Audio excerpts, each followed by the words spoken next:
প্রিয়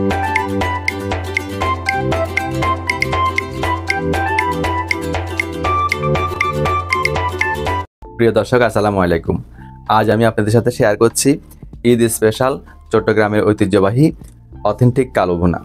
অথেন্টিক কালো ভুনা তৈরি করতে যে মশলাগুলো লাগবে সবগুলো মশলা আমাদের হাতের কাছেই থাকে, শুধু তৈরি করার প্রসেসটা একটু ভিন্ন।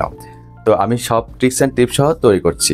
দেখুন এটা কতটা নরম তুলতুলে, হাড় থেকে কিন্তু সহজে মাংসটা ছিঁড়ে চলে আসছে, দেখতে পাচ্ছেন।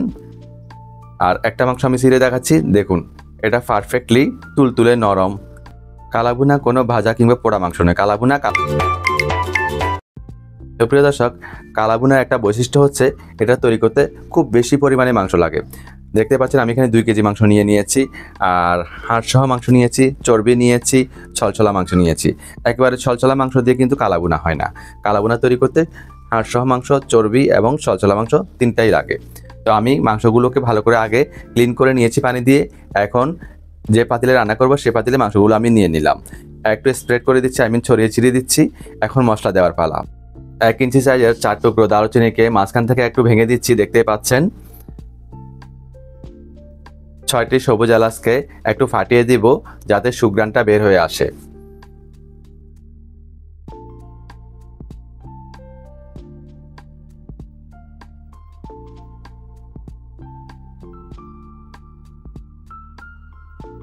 অ্যাড করে দিচ্ছি 8-10টি লবঙ্গ, অ্যাড করে দিচ্ছি একটি বড় কালো এলাচ, মাথাটা একটু ফাটিয়ে দিচ্ছি।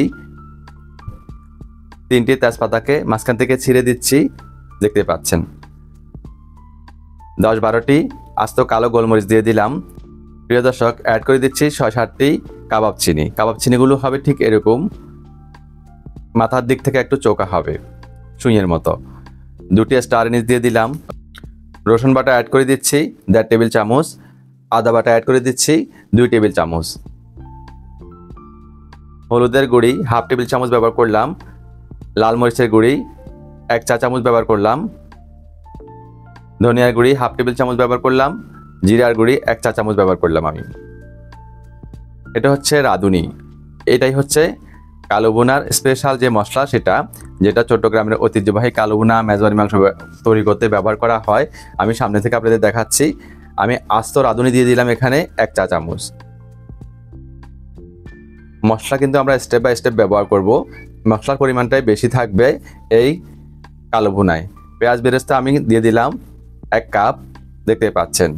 যে তেলে পেঁয়াজ বেরেস্তা করেছি সেই তেলটা আমি দিয়ে দিলাম, এখানে 1/2 কাপ তেল হবে, অ্যাড করে দিলাম। কালো ভুনার বৈশিষ্ট্য হচ্ছে পেঁয়াজ বেরেস্তা দিবেন এবং যে তেলে পেঁয়াজ বেরেস্তা করবেন সেই তেলটা দিবেন।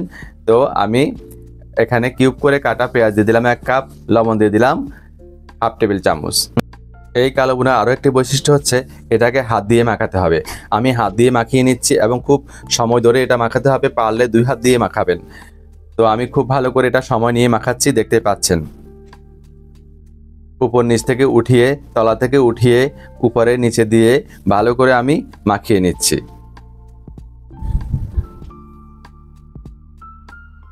তো প্রিয় দর্শক, মাখানো হয়ে গিয়েছে।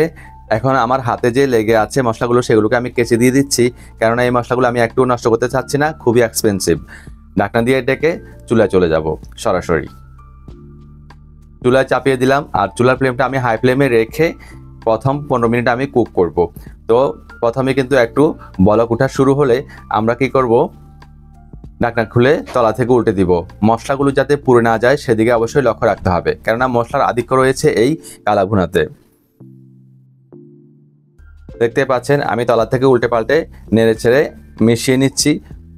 এই কাজটা করতে হবে মাংসের গায়ে গায়ে পানিটা ছেড়ে দেওয়া পর্যন্ত।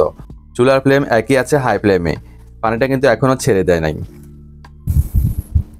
ঢাকনা দিয়ে ডেকে দিব। নিশ্চয় লক্ষ্য করেছেন আমি কোনো এডিশনাল পানি ব্যবহার করিনি, আর এডিশনাল পানি ব্যবহার করবোই না। ঢাকনাটা আমি খুলছি। প্রিয় দর্শক, দেখতে পাচ্ছেন মাংসের গায়ে গায়ে কিন্তু পানি ছেড়ে দিয়েছে। এই পানিতেই কিন্তু আমরা মাংসটা কষাবো এবং মাংসটা রান্না হবে এই পানিতেই। নেড়ে ছেড়ে মিশিয়ে নিচ্ছি, দেখতে পাচ্ছেন প্রিয় দর্শক। তলা থেকে উল্টে দিচ্ছি। এভাবে আমরা কষাতে থাকবো প্রায় 40 মিনিট যাবত, মোট কথা তেলটা ছেড়ে দেওয়া পর্যন্ত। এখন কোনো ঢাকনা দেওয়া যাবে না।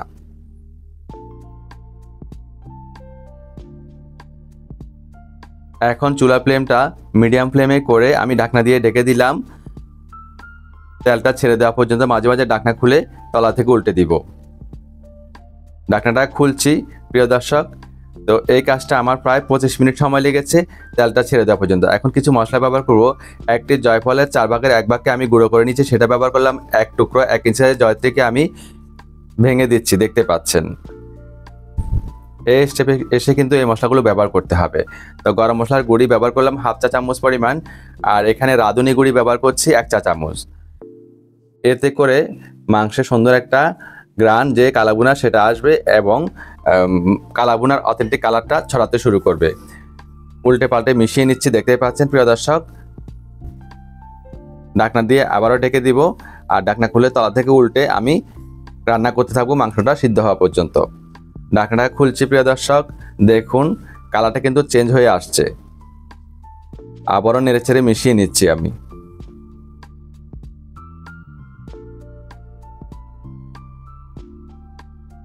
আবারও ঢাকনা দিয়ে ঢেকে দিব।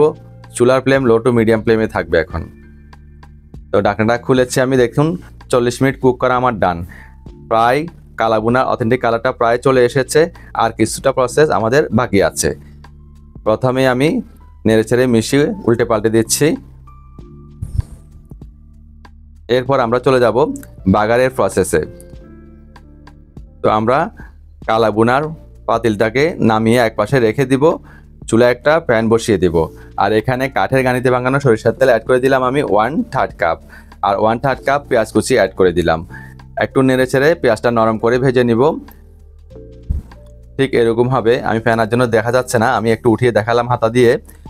তো প্রিয় দর্শক, এরকম নরম হয়ে আসলে আমি 2 টেবিল চামচ রসুন কুচি ব্যবহার করলাম, 1 টেবিল চামচ আদা কুচি ব্যবহার করলাম। এখন আমরা নেড়ে চেড়ে পেঁয়াজের যে ব্রাউন কালারটা আছে সেটা আসা পর্যন্ত ভেজে নিব। দেখতেই পাচ্ছেন পেঁয়াজের ব্রাউন কালারটা চলে এসেছে। এখন আমরা এখানে ব্যবহার করব 8-10টি আস্ত লাল মরিচ। আমি 8টি ব্যবহার করেছি। তো লাল মরিচের গুঁড়ি পরিমাণ কম কেন দিয়েছি এখন তো নিশ্চয় বুঝতে পারছেন। তো নেড়ে ছেড়ে মিশিয়ে একটু সুন্দর ফ্লেভার আসা পর্যন্ত ভেজে নিব।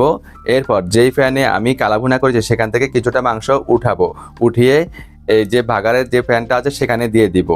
দিয়ে প্রথমে একটু হালকা নেড়ে ছেড়ে মিশিয়ে নিব, খুব বেশি মিশাবো না।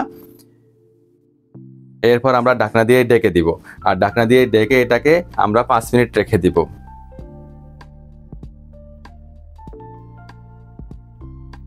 ঢাকা দিয়ে ঢেকে দিচ্ছি, আর মাঝে মাঝে একটু ঢাকা বন্ধ করে বন্ধ অবস্থায় ধুলিয়ে নিব। ধুলিয়ে নিয়ে আমরা কি করব, এখন যে ফ্যানে কালাভুনা করেছি সেই ফ্যানটা চুলায় তুলে আমরা কি করব, ভাগারের ফ্যানের যে মাংসগুলো আছে সেগুলো দিয়ে দিব। এভাবেই কিন্তু হোটেলে বড় বড় বাবুচিরা কালাভুনা করে থাকেন। এটাই কিন্তু পারফেক্ট প্রসেস। আর আমি চট্টগ্রামের ছেলে, আমি জানি কিভাবে কালাভুনা করতে হয়। নেড়ে ছেড়ে মিশিয়ে দিলাম। এখন ঢাকা দিয়ে ডেকে আমি 5 মিনিট চুলায় রেখে দিব লো টু মিডিয়াম ফ্লেমে। ঢাকাটা খুলছি প্রিয় দর্শক, দেখতেই পাচ্ছেন একেবারেই কালাভুনার অথেন্টিক কালারটা একেবারেই চলে এসেছে। কালাভুনা তৈরি করা আমাদের একেবারেই ডান। ছোট্ট একটা প্রসেস বাকি আছে শুধুমাত্র, সেটার জন্য রেসিপিটি স্কিপ না করে কন্টিনিউ করুন। নেড়ে ছেড়ে মেশানো আমাদের ডান। এখন আমি কিছুটা মশলা ব্যবহার করব, সেটা হচ্ছে রাঁধুনি গুঁড়ি 1/2 চা চামচ পরিমাণ ব্যবহার করলাম, আর পেঁয়াজের পাপড়ি ব্যবহার করছি 1 কাপ পরিমাণ, দেখতে পাচ্ছেন।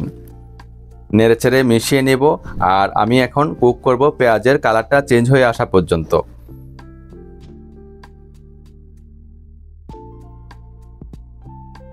ঢাকা দিয়ে ঢেকে দিচ্ছি, আর চুলার ফ্লেম লো টু মিডিয়াম ফ্লেমেই আছে। প্রিয় দর্শক, ঢাকাটা খুললাম আমি 5 মিনিট পর, দেখুন পেঁয়াজের কালারটাও চেঞ্জ হয়ে এসেছে। উপর নিচ থেকে নেড়ে ছেড়ে মিশিয়ে দিচ্ছি, দেখতে পাচ্ছেন। তো কালাভুনাটা তৈরি করা আমাদের একেবারেই ডান। যখন এরকম ফেনা ফেনা ছড়াতে থাকবে মাংস থেকে, তখন ভাববেন আপনার কালাভুনা ডান। তো আমরা ঢাকনা দিয়ে ডেকে চুলা থেকে নামিয়ে 5 মিনিট দমে রাখবো। এরপর আমরা গরম গরম পরিবেশন করব। চুলার ফ্লেম বন্ধ করে চুলা থেকে নামিয়ে নিলাম। 5 মিনিট পর আমি ঢাকনাটা খুলছি। দেখুন প্রিয় দর্শক, এটা দেখতে অথেন্টিক যে কালাভুনার কালার সেটাও চলে এসেছে, আর কালাভুনা এটাই কালাভুনা। এভাবেই তৈরি করবেন। আর এটা দেখতে যেমন লবণী লাগছে, খেতেও ভীষণ সুস্বাদু হয়েছে। আসছে ঈদে আপনারা এভাবে কালাভুনা তৈরি করতে পারেন খুব সহজে। সবাইকে আবারও ঈদ মোবারক, ঈদের শুভেচ্ছা জানিয়ে বিদায় নিচ্ছি। আল্লাহ হাফেজ।